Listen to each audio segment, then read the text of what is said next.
xam nga dëkk boo xam ne maanaam régime bu toog da ngay jàpp ne yow yaa moom dëkk bi seen classe aisée boobu noonu quoi ñoom ñooy téye alalu baadoole yi di nangu di téye alalu pauvre yi di nangu di toj seen kër di utiliser ay domaines réserve yoo xam ne waruñ ko laal xam nga di def lu leen neex quoi seen classe aisée boobu noonu parce que dëkk bu fekkee tey da nga ñëw toog ne yow defar dëkk bi moo la ñor da ngay tabax ndawu dëkk bi fexe ñu gis seen bopp ci dëkk bi waaye mënoo nekk ci pays boo xam ne nekk sa propre réew te mënoo am lu la neex nekk sa propre réew ñu lay xeex jeunes yi di ko dénoncer guddi di ko dénoncer bëccëg régime bu toog ñoom dañuy jàpp ne ñoom moom dëkk bi ñoom ñooy téye alalu baadoole yi di nangu di téye alalu pauvre yi di nangu di utiliser justice bi di ko dóor ci kaw peuple bi régime bu toog day doon noonu peuple bi police bi day doon xaritu régime bi dem ba jeunes yi ñoom amatuñ indépendance ci seen dëkk ñuy tamba naan indépendance kañ lay xeewi nit ñi du dugg ci gaal yi guddi di ci dugg bëccëg ñii di jaar ci désert bi ñii di jaar fu nekk pour dem ñu dawal tuuti crise sanitaire bi ñëw crise sanitaire bi bu mu ñëwee associé ak suñu économie bi baaxul dëkk bi réew mi aisé wul président réew mi day jur doom sànni bu fekkee téeméeri doom la am ñett lay dundal ñi ci des day sànni ba pare bëgg a def France référence am nekk numéro 2 wu France lu France voté tey ngoon moom mu appliqué ko te loolu mënul nekk parce que France ay doomam dañoo am assurance de vie France amul kenn kuy fay dund ku amul salaire France kuy tëdd ci territoire yi sax am na salaire quoi France amul ku fay dund bopp bu fay dund bu amul salaire mais président bi fii bu fekkee Sénégal bu dee téeméeri doom moom ñetti lay dundal ñi ci des day jël sànni quoi léegi nag problème yooyu noonu moo associé ak crise sanitaire bii ñëw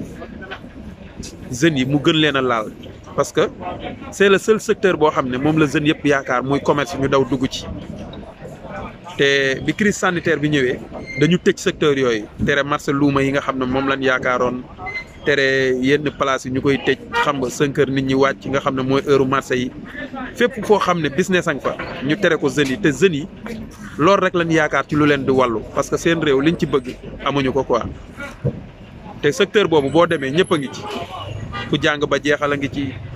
ku dugg université ay diplôme universitaire la gars yi am nekk ci commerce yooyu parce que ñoom seen njàng fayu leen ñu làqatu ci foofu léegi foofu ñu làqatu ci nag boo ko bloqué ci koo xam ne day xëy liggéey lu mu añee gontu jaay lu mu reere nga xëy ne ko da nga koy confirmer 3 mois wala 1 mois te yow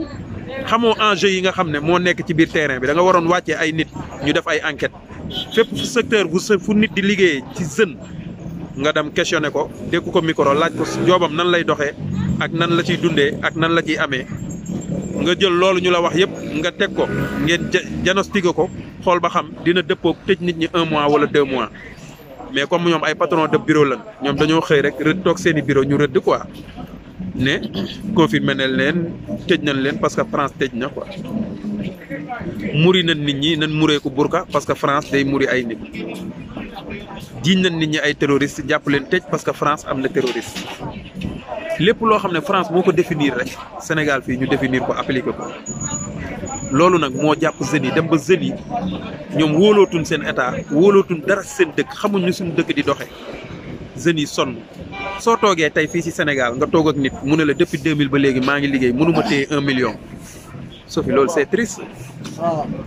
nga toog ak nit Sénégal fii mu ne la depuis 2000 ba léegi maa ngi liggéey mais mosuma am 500000 yu daje nga toog ak nit mu ne la man yoroon naa 800000 mais depuis corona bi ñëw man ñàkk naa lépp bay wër di lebaat ci jeune nga toog ak nit mu ne la pourtant man toll naa fi jeune di toll fépp mais li tax man aw ma soxna ba léegi parce que aw ma moyen mais imaginal méttit yooyu yëpp jeunes yi di ko dund ah te ñi nga xam ne ñoom ñoo fi nekk di note peuple bi nii 16 millions d'habitants matul sax 1 million ñoom ñooy voyage yi